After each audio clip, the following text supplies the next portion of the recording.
Hey everybody, it's Chris, and I'm here to do a pour with you today. So I apologize, I've been kind of MIA. We got married 2 weeks ago in Florida, and just kind of a little overwhelmed with everything there was to take care of to do a destination wedding. So we're gonna start off with a bang here, and we're gonna do a flip cup today. I love the simplicity of a flip cup, and I love the different reactions that the paint have in a flip cup. So this is actually a custom painting for Angie. She is someone that I work with, and I challenged my front office girls to a little contest back in January, and she was the winner, one of my winners. I actually have two. So this is actually for her, and she wanted purples. So we are using Permanent Blue Violet, Dioxizine Purple, Prism Violet, Brilliant Purple, and then my custom silver. The custom silver, as most of you know, is a mixture of Liquitex Basic Silver along with the Rust-Oleum glitter paint. All of my paints are mixed with my pouring medium. My pouring medium is 4 cups of Floetrol that has been strained, 1 cup of glue all, a half a cup of Liquitex pouring medium, and a 1/4 cup of water.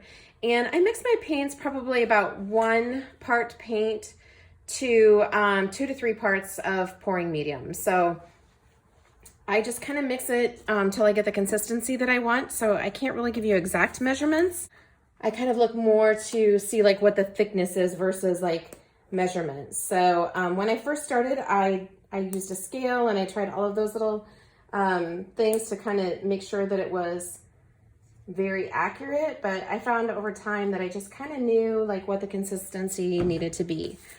So I'm going to move my paints off over here to the side. Some of my paints are a little bit old because I have not painted for probably a couple of weeks actually, maybe even closer to a month probably since I've actually painted.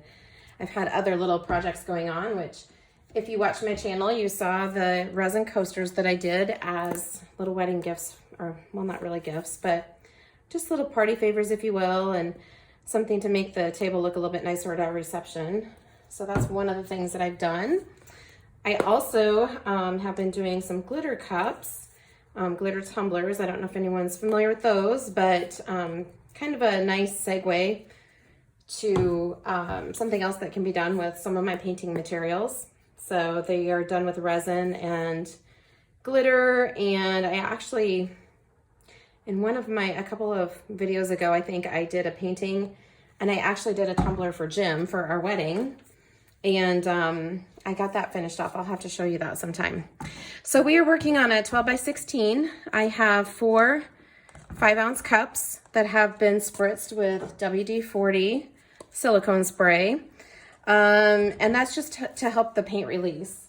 I like to use the WD-40 to help the paint release. And because my paint's a little bit old, I kind of think we might add just a little bit of silicone in the pour. So I'm going to start off with the Brilliant Purple in 2 of the cups, and I think Prism Violet in the other 2 cups.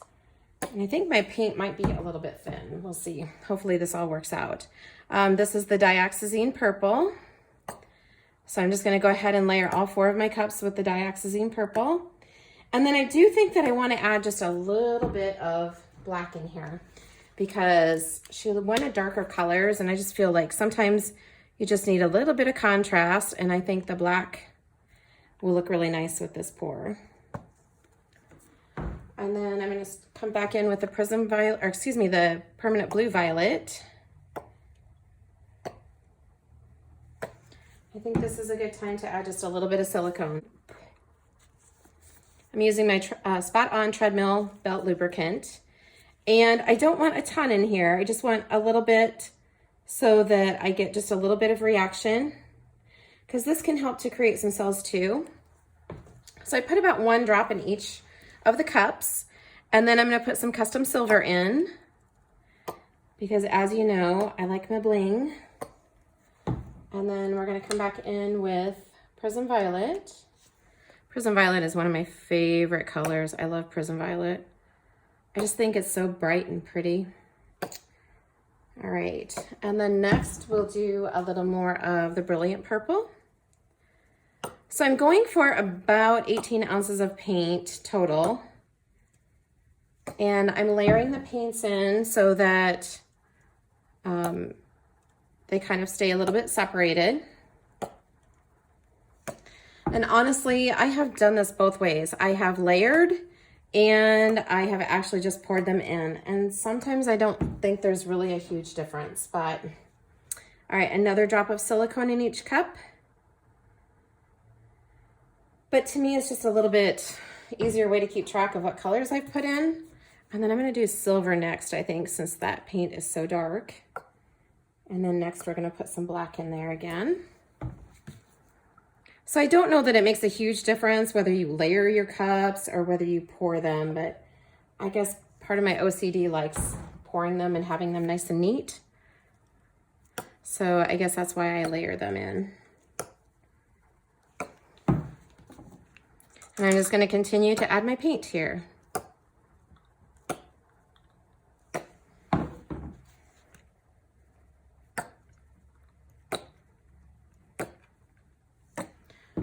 And one more drop of silicone in each one. Like I said, I'm not doing a lot here, but just enough to help create some more effects. And then I'm going to do silver in between the permanent blue violet and the dioxazine purple because they're really kind of similar in color. It's hard to tell when you're doing it into the cups, but when you actually see the painting, you can totally tell the difference in colors. And then I'm going to finish off with a little bit of black in each one. And I don't want to use a ton of black. And let's put just a little bit of this lighter purple on top. I don't want to use a lot of black because black sometimes can take over the painting and make it really dark. So I try to kind of use a light hand with the black, but I really do feel like it adds some contrast and more interest to the painting. All right, so now we're gonna flip these guys over. I'm not sure if I told you, but I'm working on a 12 by 16 canvas. So we're just gonna flip these over at the top. I may have way too much paint, and if I do, then I will use the runoff for something else. But already you can see some really cool cells forming. Let me pick this up and see if you can see it a little bit better. I have done purples before and they're just so much fun. I love doing purple canvases. All right, so now the trick is to pull the cup down, and we want to try to get the paint down across the canvas if we can. So I'm going to let out just a little bit so we've got enough at the top. And then I'm just going to streak it down. That didn't work out quite so well, but that's all right. Might have gotten a little bit carried away with that black. Seems like there's a lot of black in here. All right. There's a lot of paint on that canvas, but that's all right. I'm going to put this leftover paint up here in the corner just so that we don't have to stretch it as far. Sometimes corners are a little more difficult to cover. I can see I've got some really neat cells and I have some really cool webbing already starting in here. I'm going to grab my torch and see if we can pop the air bubbles. Because I know I've got a lot of air bubbles in here because all of these paints were setting and they kind of separated a little bit between the pouring medium and the paint. So I had to kind of mix them up. So they're kind of fresh mixed paints, if you will. This is going to be a pretty one. All right, so since we are so close up here to having the top of it covered, I'm just going to go ahead and tip it just a smidge and see if we can get that covered real quick like. And I just kind of want to wiggle it back and forth. I like that it kind of has lines and a bit of a pattern to it. So I'm just going to kind of wiggle and see if I can retain those lines. And there, we just went over on that side.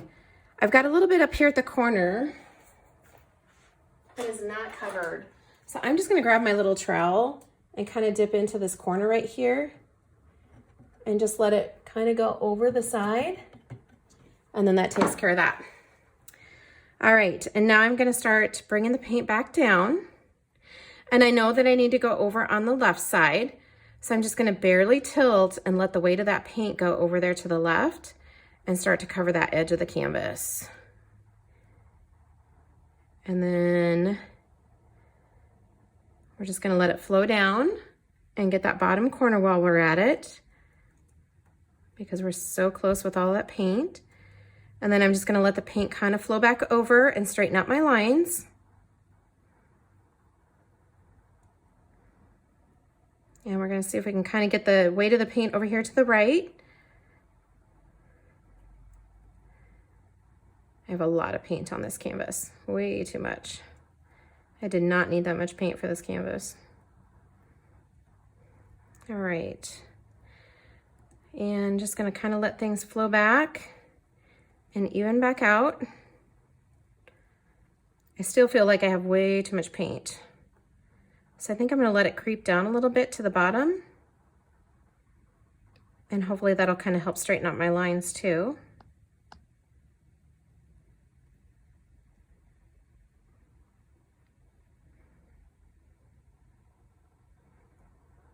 And just let some of that paint flow off because that was way too much. My paint definitely had gotten thin as it sat there. So I think that's another reason too why there's way too much paint on the canvas. Just gonna tip that corner off there. All right. That looks really good. All right, let me get you back in frame here. And there we go. All right, guys, so that is a completed painting. Please make sure that you like and subscribe to my channel if you haven't done so already. If you have any questions, please let me know. This guy will sit for about 3 weeks to let the paint cure. And then when I get ready to varnish it, I'll make sure that I clean it very well before I varnish, since I've used silicone in the paint. And how I clean my paintings before I varnish is that I spritz them down with Windex, wipe them with a soft cloth. If they have cured long enough, I shouldn't get any color up off of the painting with my Windex. If they haven't cured long enough, you might get a little bit, but it truly does not hurt it. And you'll find that once you varnish it, it'll bring it right back to life anyway. But when I've used silicone in my paintings, I make sure that I Windex and wipe it down twice before I actually do apply the varnish to it. And I use the Liquitex High Gloss varnish and just brush it on. And I usually put about 3 or 4 coats on. That makes it like a really pretty finish.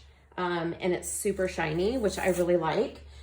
Sometimes people like a little bit more matte finish, and if that's the case, then I'll use just a spray varnish.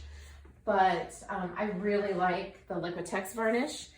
Here's a painting that I had done with the Liquitex, and you can see, look how shiny that is. It is so pretty. I really love the Liquitex varnish. And if you have any metallics in your painting, it'll really bring those right back to life. So if you, as I said before, if you have any questions, please let me know. Thank you so much for watching today, and I'll catch you next time. Bye-bye.